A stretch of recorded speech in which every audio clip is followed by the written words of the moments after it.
us. No, thanks for having me. It's good to see you Yeah. again. So things are looking brighter in New York. Things are looking brighter in New York. You know, I'm in Yeah. Rockefeller Center right now. It's the Awesome. busiest I've seen it inside, Oh, so good. and it's a great thing to see people out and about wanting to eat food. Yeah. Yeah. And it's funny. I was just saying, I went out to lunch with someone for the first time today because things in New Mexico are coming back, and the amount of energy and vibrancy and ideas and creativity that happen when human beings have a plate of food in front of them and they're connecting and they're talking and drinking. So tell us how you got your start. What brought you to be where you're at now? Well, my start started in my grandma's kitchen. I was really young. She injected some food DNA into me, and I've always known I wanted to be a chef. I've never thought about really doing anything else. It's really crazy Okay. to say that. Maybe one time I wanted to be a basketball coach. Another time but really nothing ever veered me off. I never went to visit any regular university.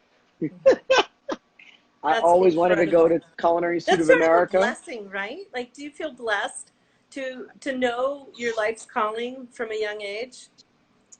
I consider it a blessing for Yeah. myself. Yeah, I think I'm able to do my hobby and my passion Yeah. and my career all in one. Yeah. It's a great thing. So The lucky thing. Yeah. Okay, so your grandma got you fired up, and now tell us what you do. What's your day-to-day like? woo. I'm the chef. I'm the chef and founder of Field Trip in New York City. I have 3 locations: Harlem, Rockefeller Center, and Long Island City. Harlem is the OG location, I call it. Okay.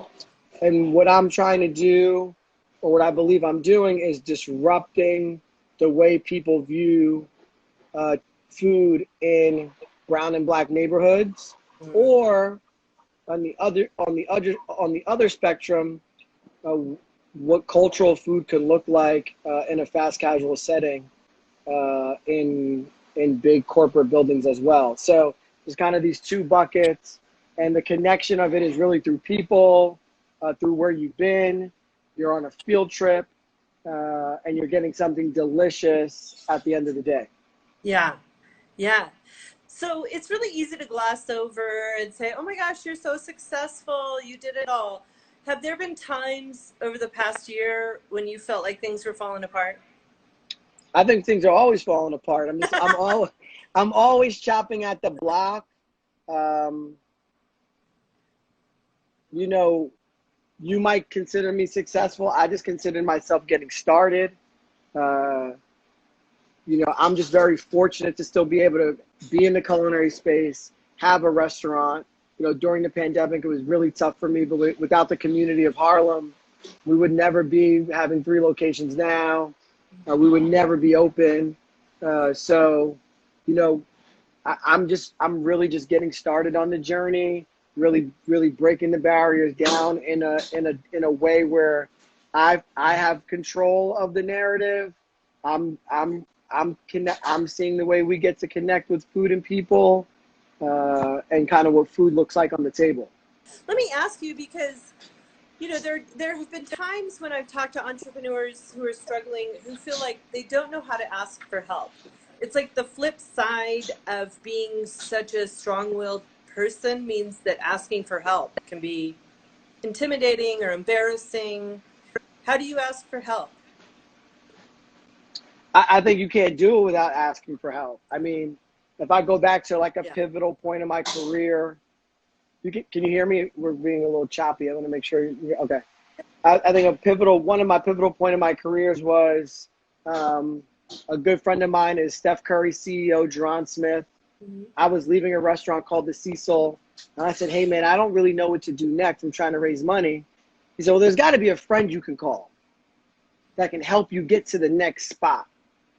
And I picked up the phone and called a gentleman named Aaron, who was the chef collaboration guy at Chef's Club, and said, "Hey man, I want to take over Chef's Club Counter." And he was like, "Well, JJ, nobody wants to take over Chef's Club Counter. Everybody wants to take over Chef's Club." I'm like, "No, I want to do Chef's Club Counter. I want to do a fast casual. And we got together in a room. He brought the owner in and said, yeah, let's do it. And that was the first time, well, not the first time, but one of the times that I called for help to a friend. And that led to me selling out Chef's Club, taking over, selling out Chef's Club Counter, taking over Chef's Club, Chef's Club being super successful, raising money, opening up Field Trip in Harlem. And then after that, there's a bunch of people within the bucket list of that I always have on my bucket list. Well, if I'm asking for financial advice, I'm going to ask this person. I'm going to call my old boss, you know, ex-CEO of Time Warner Citibank, Dick Parsons, or if I need some culinary help, I'm going to call this person. So I'm not scared to call for help. You really need help. Sometimes I just call my dad or my mom because they're going to give you like that emotional support, or I chop it up with my wife when she tells me, hey, you know, nobody wants to eat that. That's too fancy. You need to chill out. So everybody, I'm listening to as many people as I can. I value opinion. I'm not, if you tell me something I don't want to hear, you can't be an entrepreneur or think you're going to be somewhat of, you know, success if you can't, you know, if you can't hear the no's. And I think, I mean, the entrepreneurial community is always open to helping. Like I feel like that's our default, is saying, what do you need? Oh yeah, I could do that. You know what you could do? And just kind of jumping in, because we have that background. You know, we're thinking back to our time when we're like, oh, I thought I had hit a wall, and then somebody helped me. No, you say entrepreneurs, founders, you know, being a Forbes 30 under 30 kid, that community there, we all look out for each other. We all talk to each other. We could be doing totally different things, but we always go back and say, oh, you're in fintech, or you're in 3D building graphic, or you just raised $1 billion. How did you do it? So yes, founders all know what we go through. We kind of live and die by this idea that we created. I always reference the Nike story, the guy that's like going table by table with the Nike sneaker, like everybody's going to wear the sneaker and nobody believed in him. He made some people believe, and now we all believe. That's really what I believe Field Trip is. So tell us a little bit more about Field Trip, because I see some comments. Some people obviously know what it is, love it. Give us the 2 or 3 liner on what is Field Trip. Field Trip is a rice bowl shop. Our slogan is rice is culture. When you come into the shop, you can go all around the world, and it's delicious. You can get salmon with pineapple black fried rice. If you're a vegan, you get the veggie bowls with the plantains on top and the coconut yogurt. You might get the crispy chicken. And there's a new bowl. There's a new bowl dropping soon. So everybody be prepared, because a lot of people have been asking me for the new bowl. It's coming soon, and it's going to come from my heritage. So just be ready. Okay. Because one of the things that I love about what you do is you pull on your heritage, right? Which is, we believe at Creative Startups that start from where you come from first. Know who you are, be who you are, and build from there. And in the economy where people want connection and authenticity and experiences, right? Like the way you describe the food bowl is you get to go around the world. It's an experience. You get to connect with other cultures and the stories of other human beings around the world, right? That's so much what people want in any sector now in the market: food, fashion, design, movies, you name it. And some of us sometimes maybe don't feel brave enough or proud enough of where we come from, right, to bring that into the market. So what advice would you have for people who are starting out and maybe are struggling to nail down what exactly is their core asset that's unique and special, and how can they build that into a product? You just gave me the most fully loaded question I know. ever. We have 7 seconds. Okay, great job. Thanks for being here. You know, I cooked in Ghana in 2011 with a gentleman named Alexander Smalls, and I went there doing just culinary, you know, American culinary, let's call it extravaganza. And I left there with marching orders from the ancestors of who I was, what I should be cooking, and my purpose. And most chefs, and I'm just going to use my sector, most chefs hone a skill. Let's make the best pasta. Let's figure out how to make the risotto creamy.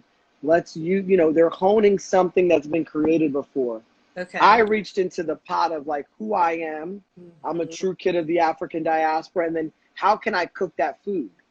And when you are able to do something that you represent, you pour it out on the table every day, right? There's no way around it, right? Because it's who you are.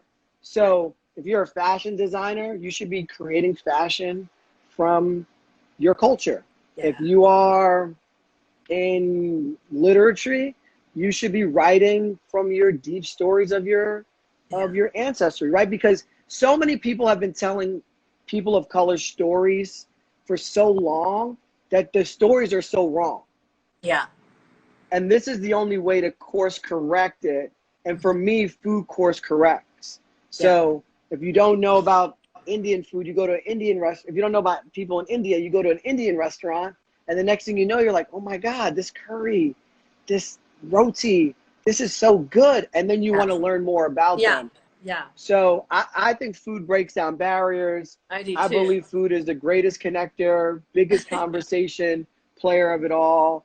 And it actually, for me, over the last 10 years of cooking, the food of the African diaspora, Afro-Asian American cooking, now focusing on rice, I've been able to really put a new lane in the culinary world where I believe I look back and young kids now can say, I'm Korean, I want to cook Korean food.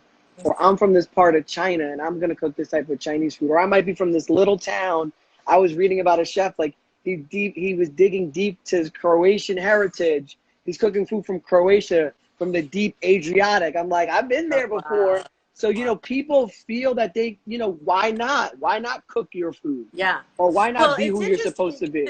Too, as you say that, I'm thinking about, one of the challenges we have with climate change is that we have so few varietals of rice. Like people think there are like 5 kinds of rice. There are like 500 kinds of rice.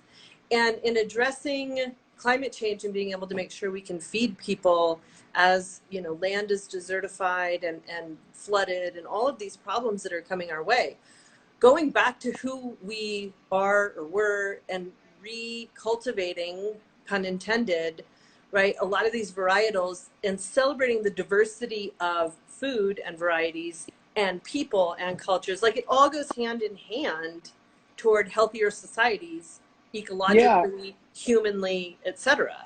Yeah, I mean, for me, the big conversation for me on rice is, yes, Field Trip is a rice bowl shop and you get this delicious rice, but we don't buy any bleach or enriched grains. Yeah. We buy fresh, 90% of the rice is freshly milled. Heirloom, granddaddy grains, grandfather grains, right? We don't push that in your face. They're ethically sourced. They come from the farm. And most farmers that contact me go, JJ, I'm sitting on freshly milled rice that I have to parboil or I have to enrich, right? And I wish I can sell more rice this way. I wish grocery stores would refrigerate rice. Yeah, so, and consumers would buy it if they knew how to cook it, I think. Right? Yeah, so we all don't know, right? Culture where we all don't know how to cook rice properly. You are 100% about that, right about that. Either it's overcooked or undercooked. So hopefully through time I can help you out. So I love that you're in love with rice because I love the concept of like these unifying themes or products that connect humans all around the world, and you just take rice and like human beings everywhere all around the world eat rice, and it's fascinating, and to build stories around that and connections around that. So if people want to come and eat food at one of your 3 restaurants, what's a good, okay, first of all, somebody wants to know, when's the new bowl dropping? New bowl drop Thursday. Bowl drop Thursday. That's like in 2 days. 2 days. Be ready. Marketing email blast. Be ready for it. Restaurants? I'm not. It could be. It could be just at one.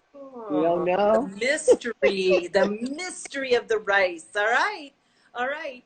Anybody have any questions out there? Rice is tricky to cook. We have so many comments. We love it. We love it. All right. Well, hey, thank you, Chef JJ, for being with us. Would really love for people on Thursday to go to one of the 3 spots. Check out Chef JJ's website. I find it really inspiring. It's beautiful. It helps to shape how you think about your family and love and connection. And oh, will you open one in Vegas? If Vegas calls me, I'm there just for you and just for All that. right. I have a good friend in Vegas who runs a thing called Area 15. Maybe that would be a place to connect. Ooh, maybe that's a place to Ooh, connect, creative. But no, it's collaboration. a pleasure here. Thanks Thank so you much. for, and hold on, let me, right here, this is a good question.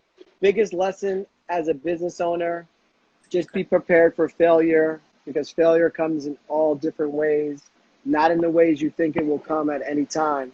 Keep on pushing. Thank Yeah, you. good, kind words. All righty, thank you. Have a great evening. You Thanks too. everybody for joining us. Talk to you soon.